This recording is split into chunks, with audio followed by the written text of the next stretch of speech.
Okay, so my name's Jo Pitchforth. I've played underwater hockey for a lot of years, more than 40 is what I'm prepared to say.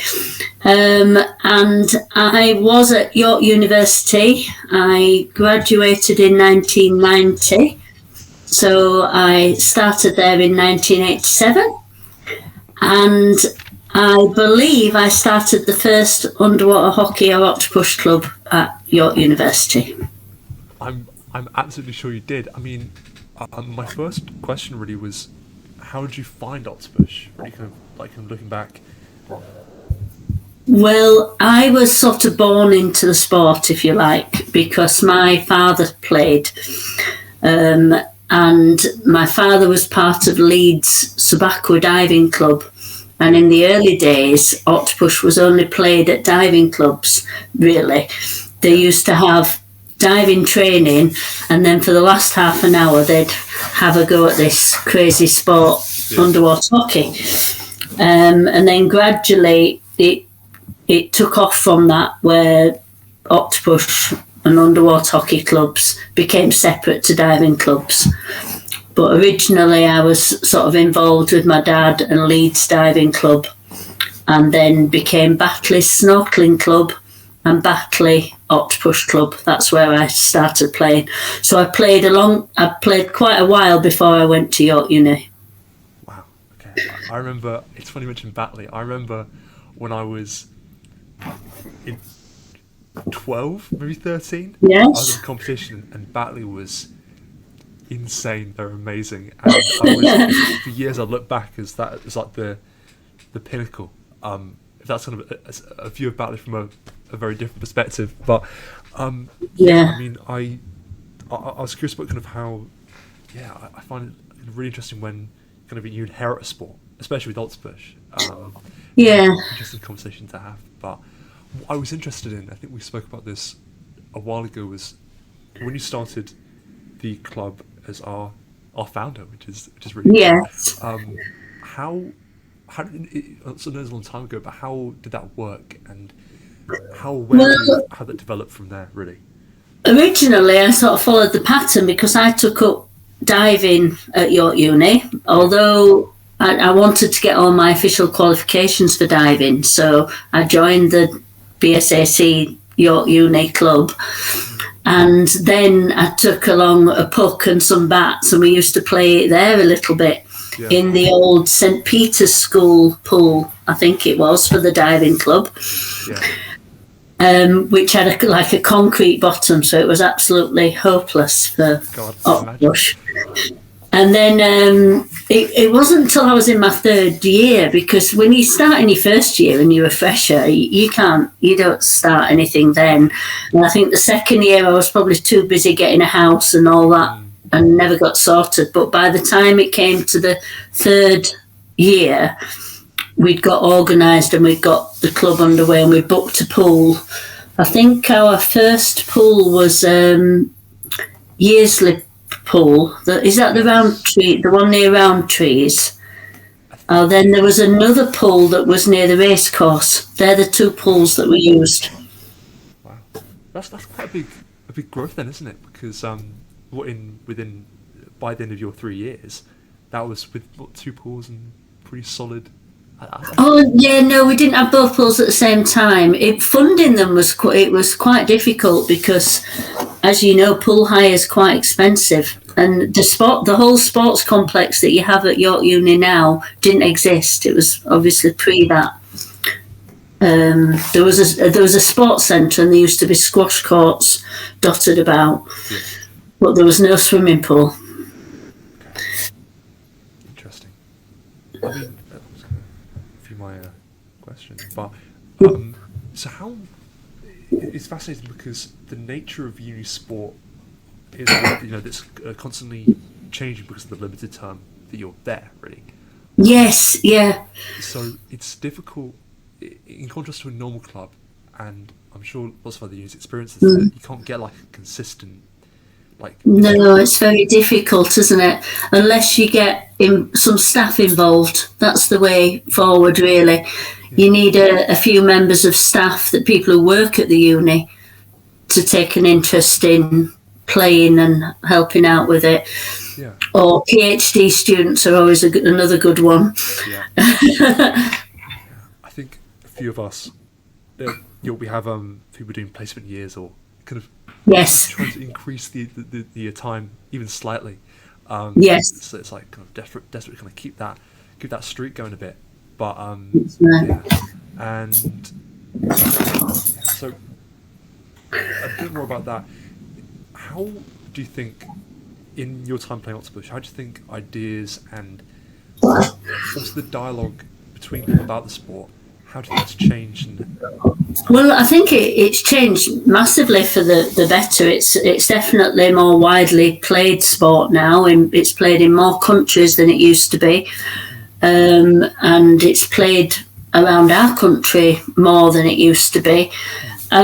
I mean, basically, I hate to sound too old, but it's the internet and underwater photography and everything transforms our sport, because for a lot of time it would be a mystery to everybody. How on earth can you do that? You can't. Yeah. Oh, and if you go and watch, you just see splashing on the surface of the pool. Yeah. But now, when anybody asks you, you play what? Underwater hockey? And you just immediately get your phone out and go, yeah, here's a YouTube clip. This is what we do. And so it makes discussion about it easier. And you'll always get people wanting to do something a bit quirky and a bit different. Yeah. I really like that about it, And of course I remember there was, it's kind of like your kind of elevator pitch on like trying to say it in like 10 seconds rather than like a minute. But and if you have like a video, you can say, I used to have a video of me scoring a goal in one match, and that was massive. No. People kind of got it, when they can see it, they're like, okay, yeah, I see. Yes. It. And yeah, so I kind of yeah. Because people think, they sort of go, oh, do you have to be quite fit to play that? And I say, never mind quite fit. It's one of the most demanding sports that you can ever play. It's like, I was liking it, synchronized swimming always amazes me as well when you watch like the people do synchronized swimming and how they hold their breath so long and do such amazing moves. Yeah. And we do something similar. It's fascinating you mentioned that, because I was afraid to ask the question, but it's so specific. That's something you only really get, because about the fact that it's a water sport, but it's one of the few water sports where you have to be aware of where you are in in space. And probably now I think about it, you're right that synchronized swimming is probably one of the only other sports that has that kind of that element to it. Yeah. I think I've heard my son saying it's 3-dimensional. Underwater hockey is very 3-dimensional, especially when you start going down to 3 meters. Wow, yeah. And the timing involved and judging everything. Yeah. So with Leeds and the club, and a very different club to what we've got going on, and something that when I came to visit a while ago, I was really, really excited by what you got going on there. I remember you have 40 plus people come each week, is that right? Yeah, well, we going back, I don't know how many years it was now, probably about 6 or 7 years ago, Batley and Leeds merged to form Yorkshire Club. Yeah. And so there's a lot of players originally from Batley and Leeds, but then more young players. We have a Batley Junior Club, a Yorkshire Junior Club now. Yeah. And so it all filters in. And so we now have A, B, C and D teams, 4 teams. Wow. People say, oh, isn't that sort of selfish having 4 teams in one? But it really is quite a lot of people. And it means we tend to bring on youngsters who, when they get to 15, 16, they can start in the D team. Yeah. And then as they get better, they move up through the teams. And the older players, as they get older, move down through the teams. Yeah. So we've got a mixture of players in each team. So when you guys kind of take teams to competitions, when you have teams of that kind of level, kind of how does that differ? And what it's a big question, obviously, but when you look at players and you observe them in the water and you see both their kind of attitude in the game and also kind of the way they approach it, so what's the difference between in short, an A-team player or a B-team player, or what, in your mind, after? Well, I mean, you have to get a lot of experience in our game, really. Just we know you can't talk underwater, so you've got to have this like team building way that you can try and predict what people are going to do. So the more people play together, the more they get to know each other. And the A-team standard, they will swim very fast. They will stay under for ages. They're just very, very strong players, strong in strength. And sometimes, there won't be a lot to choose between people, and we may have to do like little 1v1 competitions or 2v2 to try and sort out who's the stronger or the weaker players. That's fascinating. When you talk about, obviously, speed and experience in a big way is really important. Yeah. 1v1s, that's fascinating. I've always wanted to do that. I think with 1v1 it'll be more about your reaction as well. I saw a clip of a French tournament that did this. It was just like, yes, we had More Sport was a company. I'm not sure where the company was based, and was running some tournaments. It might be based in France, and they came over and they were running tournaments, and they made a big thing that halfway through the tournament they had this little 1v1 competition, and they have like goals about a width apart. And then you just, you'd say you got one breath, but you haven't strictly got one breath. You can bob up for a breath, but chances are if you go up for a breath, the other person will go score, and it's quite exciting to watch. Definitely. Yeah. So another thing is, obviously we've worked at the standard of your league club, and it's brilliant, and I've really respected it. It's like this really brilliant kind of community in terms of different ages and experience. And I think it's really cool. I like it. And when obviously in a situation where I know because people kind of pass down the sport. That's a big thing for us. But also, when you're having a conversation to bring people in, and I've had this conversation a million times about kind of bringing people into the sport, how has that conversation developed and refined over that time in order to create such a great community?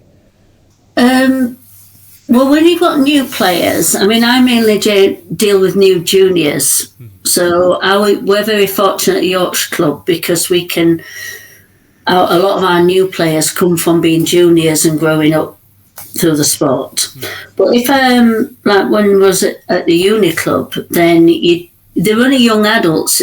People say, "Oh, is it too late to start?" No, it's definitely not too late to start. You're only, early 20s or something. It's a good time to start. But I just always say to people, just give it a few weeks. Don't come on the first week and think you're going to be as good as, another player that's been coming a year. It's not going to happen. You've got to give it a few weeks, and hopefully they are confident swimmers. I think if anybody comes who they'll say, "Oh, I can't swim that well, but I'm okay underwater," that always worries me. It's like, no, you've got to be a very confident swimmer so that if you came up and you'd just taken a mouthful of water, that you could just pop on the surface and feel quite okay. But if people are confident swimmers, then give it 4 weeks before they decide whether it's for them or not just 1 week. Try and persevere a little bit. I think I remember you telling me that a long time ago, and now we do 4 free sessions. So when you come, you can that's a good plan. You can have like once a week for a month or whatever you want. Oh, right. And that's what we offer. Okay, so thank you. Has it worked? One story I wanted to tell you, that we have a very strong female player, Nil Nyanka in our team, and she started at York Uni. Really? Yes, so I think it's probably about 4 or 5 years ago. I should have checked with her that she was playing at the uni. Yeah. But she got a swimming background. She was a competitive swimmer before. But now she's one of our best players in Yorkshire. She's played in the A team sometimes, but she's mainly a B team player. But she's a very strong female player. So how long would she been playing, for kind of context? I think she's only been playing like 4 or 5 years. Really? Wow. And she's already at this really good standard. And she started at uni. Of course, plus that some sort of swimming Yeah, experience. she was a swimmer.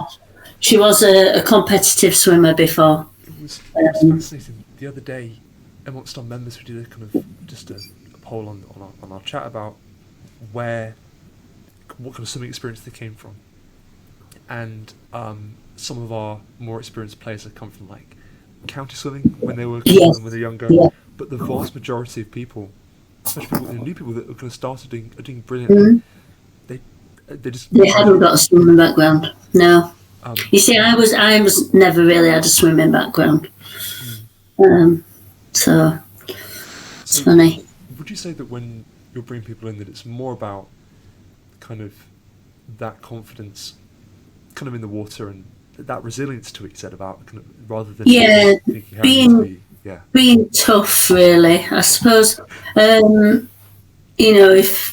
If you've ever, just getting involved in other team sports, even, I don't know whether it's proper hockey, football, rugby, netball, if you like any of those, chances are you'll like underwater hockey as well, because it very much is a team sport. Yeah, and I think we definitely are in a unique position with Octopush, that it's kind of niche enough that it's different. And not too big, especially in our case. It's got a nice little group. I mean, even from what I could see at Leeds, it's the kind of team that I would really like to be involved in. It had been in Yorkshire when I was a kid, but one really nice thing is that whenever you go anywhere else, I know my eldest son Dan went for a work placement in Coventry. Yeah. And as soon as you arrive at this new job or this work placement, you can look up the nearest club, you can find out their session night, turn up, and you'll always be made welcome. People, it's a very friendly community. So when you move about the country, you can knock on the door and just say, can I come and join your session for a week or two and get involved? Yeah. I love that about it. And of course, everyone you interact with on it is just great and lovely, and it's such a contrast to what it's difficult to kind of phrase, but the initial expectation from like when you don't know what the sport is, you kind of have what I kind of get sometimes is this picture of like being very niche and very complex and kind of and with being niche comes the idea that that it's kind of closed off socially. But I've never found that, with... No, I haven't either. It's very, very friendly. I mean, we've travelled, in our younger time, myself and my husband, we used to go travelling all over to the Orkneys and to Aberdeen and down to Cornwall, to all tournaments, and then abroad to Holland, to Ireland. Just for fun local tournaments, not, sort of world championships or anything, just fun tournaments. It's fascinating. How would you say that kind of, not necessarily abroad, but in terms of being in different places and the Orkneys? I know the Orkney players are really good. Do you ever notice any kind of subtle differences in the way different clubs play? Yes, yeah. You see different ways that different countries, certainly like Holland, play, and the Orkneys will have a certain style. normally very, very quick, very nimble. I was once chatting with a friend of ours who was a teacher in the school in the Orkneys, and he used to run the teams there.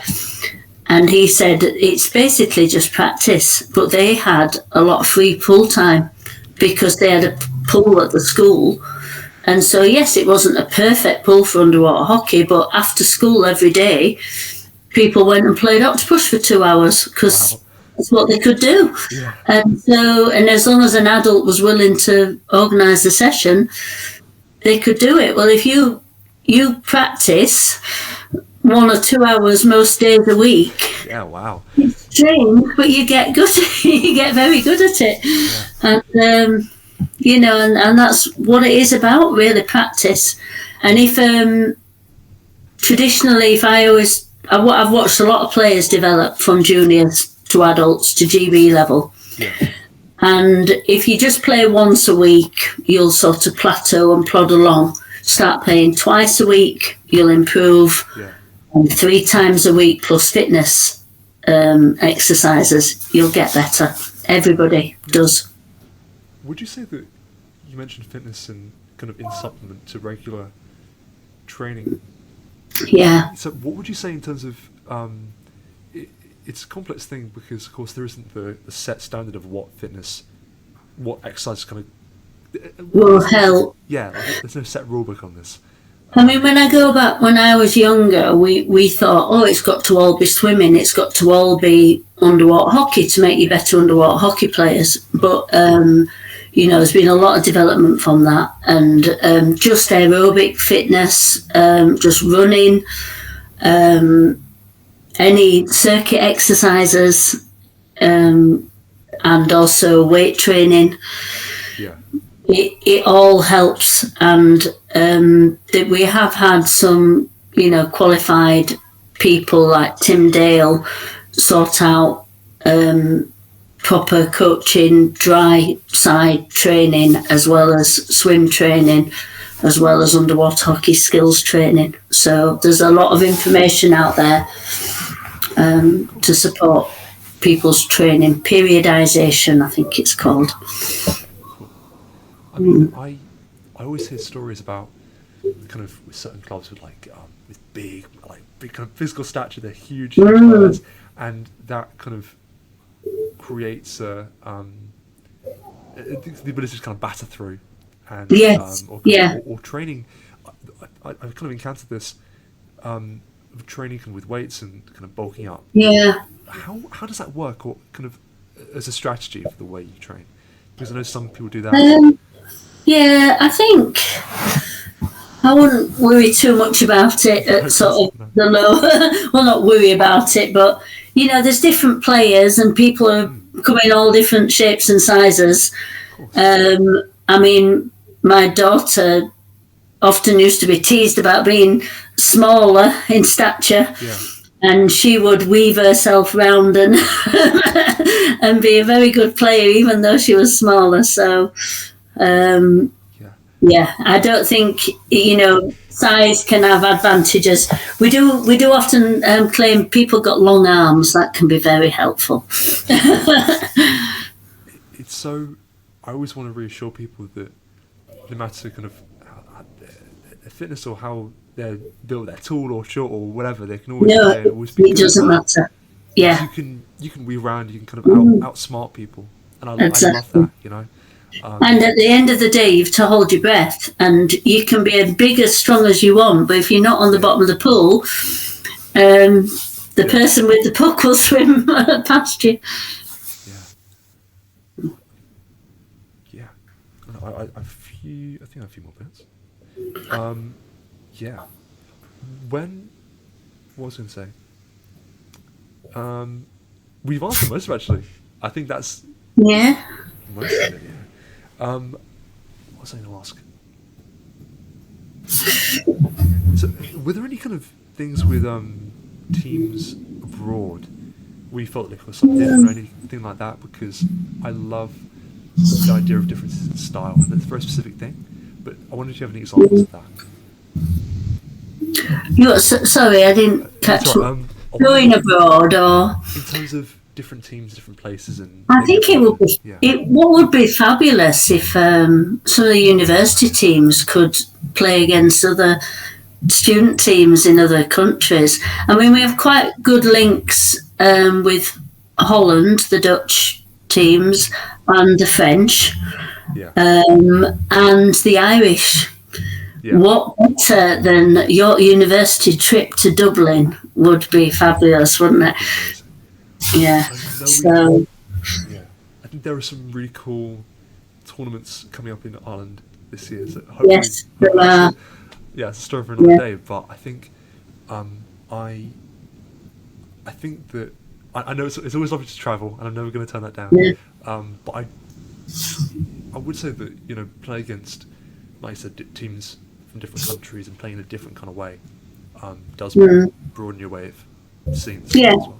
It does. I think it's nice for visitors to go just 2 or 3 at a time to play with other teams as well, because when you're very much a beginner club and dealing with a lot of beginners, sometimes you think, oh, so-and-so's a good player and they're doing really well. Yeah. And actually, if you take them and put them in a more experienced club, they could then learn an awful lot and then go back to their club and sort of pass on some of those skills, really. That's really cool. I think that's all we have. Just gonna short thing. But thank you so much. I want to thank you again for kind of previous help. Obviously, generally, with helping kind of start the club, and kind of we have a lot to owe to you and Leeds as well. So thank you for that. You're very welcome. And we'd love to work with you guys in the future, of course, any way we can. Even if it is against your junior team, we'll do it. Yeah. Okay. Thank you so much. Right. Thank you. Okay. Bye.